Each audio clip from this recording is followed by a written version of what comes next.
Hari Om. Om Shri Chinmaya Sadgurave Namaha. To conquer the mind, we must live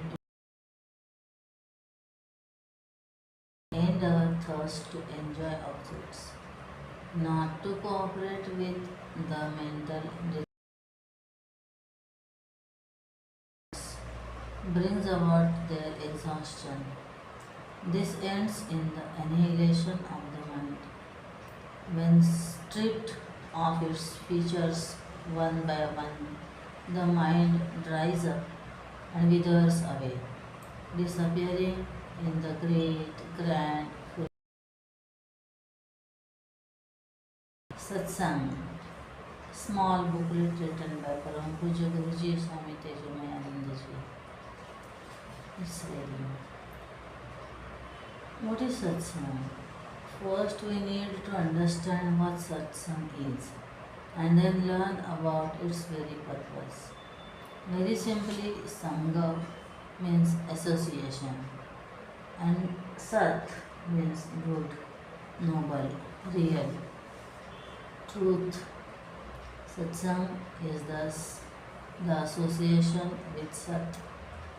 In other words, one's association with goodness, nobility, truth, and reality.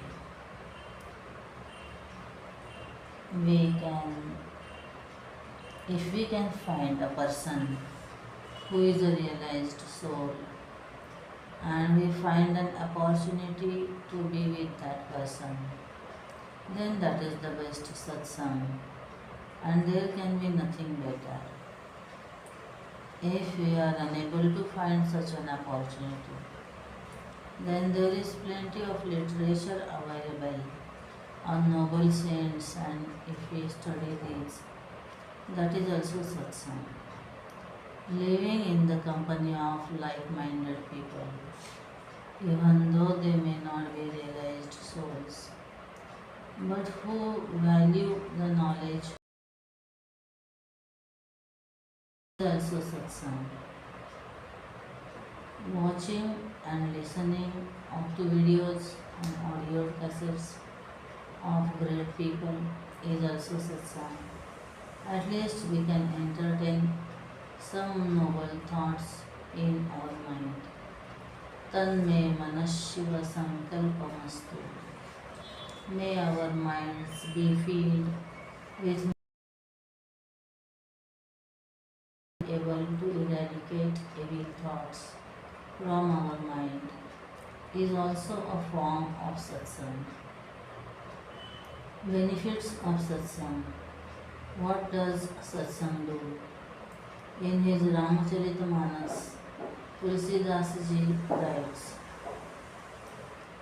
Binu satsanga viveka na hoy, Ram kripa binu sulabh na soy. Without satsang, we do not get viveka, that is the right kind of understanding, the ability to discriminate and understand what is right and what is wrong, and then take truth is viveka. So the purpose of satsang is to get this viveka. In modern times, there has been a great explosion of knowledge and information, scientific and technological advancement in the world. There is specialization in every field. Someone once said that specialization means knowing everything about nothing, because we have reached a point where only more and more minute details can emerge. So a lot of general knowledge has come in, but to what extent our Viveka Shakti has grown? Viveka is something quite different from gathering knowledge or information. A simple example would illustrate this point. In the knowledge of medical science, but cannot diagnose any disease, what will you think of such a person? He has the knowledge of the symptoms of all diseases, their different combinations, and what medicines are to be prescribed for each of them. But if he is unable to diagnose the first patient's ailment, he does not possess vivek as he does not know how to use his knowledge. We find such people in our educational system as well. There are professionals and specialists in every field, as nowadays every job has become a profession. But Vivek is something different to all this. To understand what is right and wrong, good and bad, and to use this understanding and implement that knowledge is Viveka. Satsang gives us this Viveka. It also takes us to the discovery of the highest truth. This is the purpose of Satsang.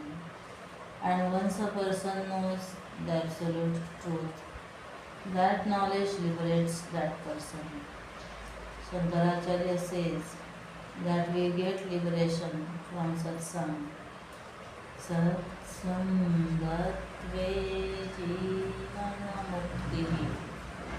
That is, we will get liberation while living and not after death. Some people promise that we shall be liberated after death.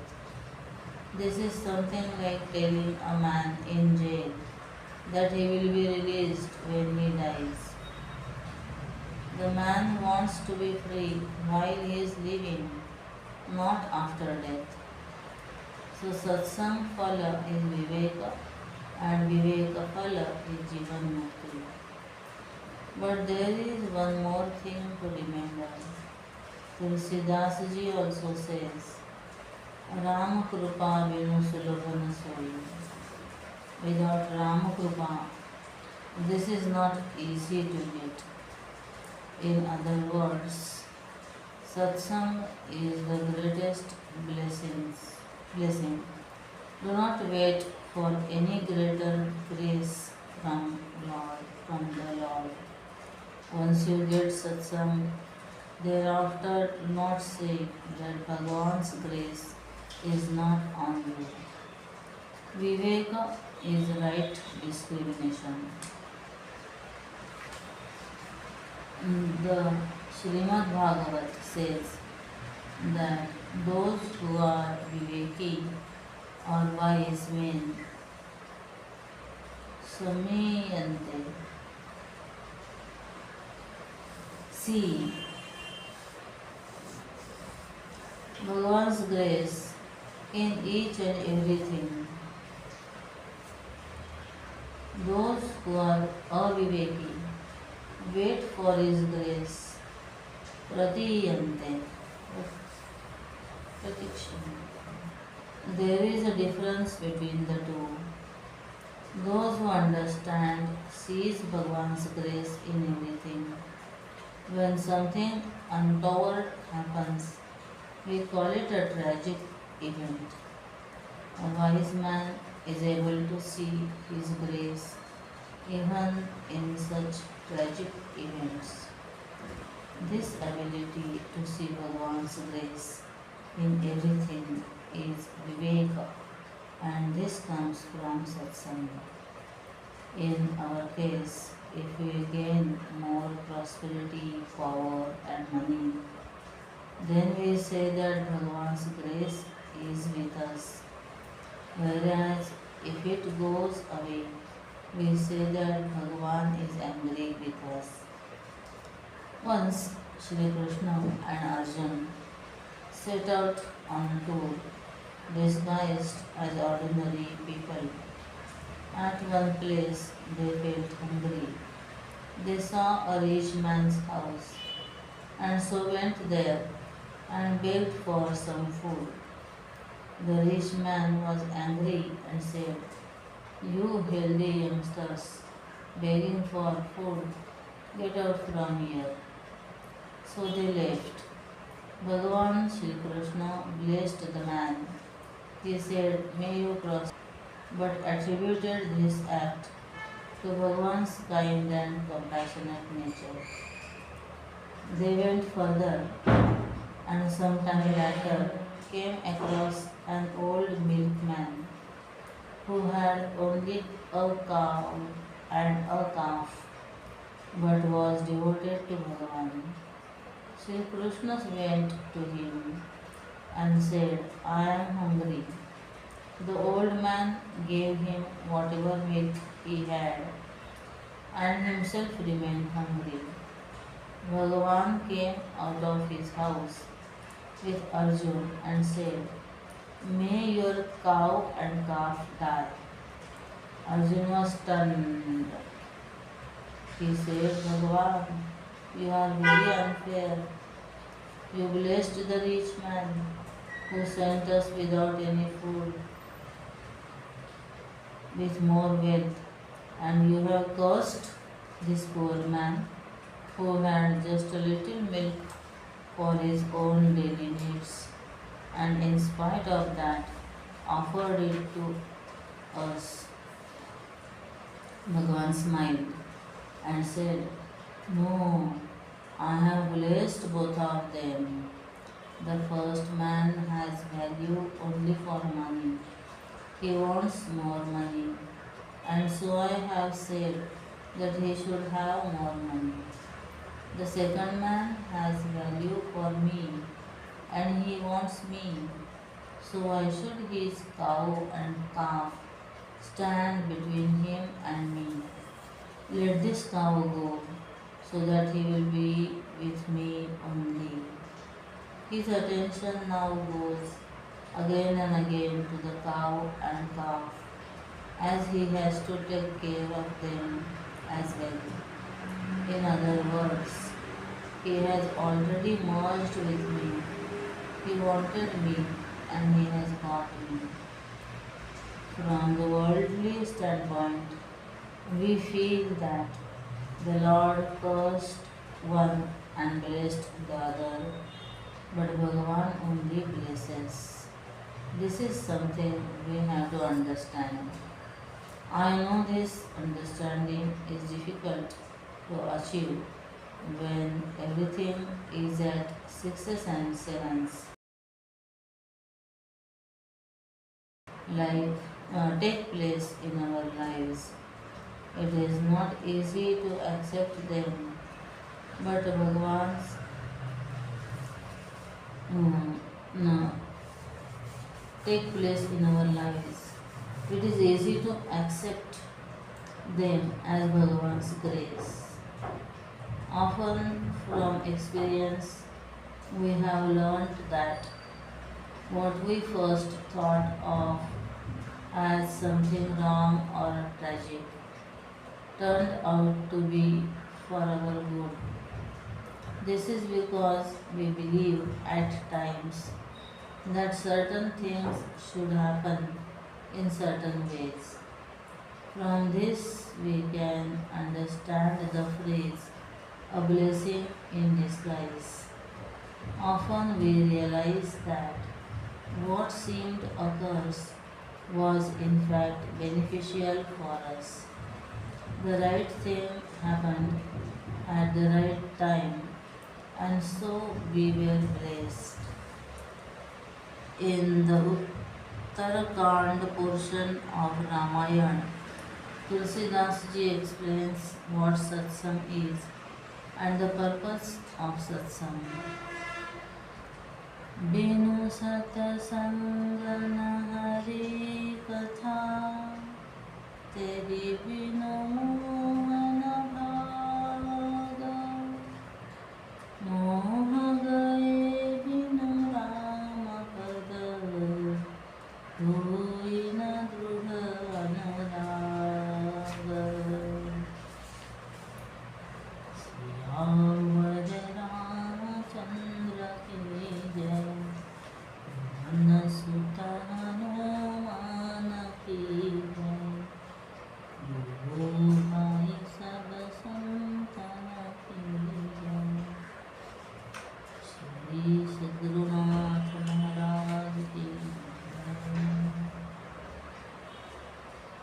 Other than satsang, there is no other place where we get a chance to listen to Bhagavan's katha.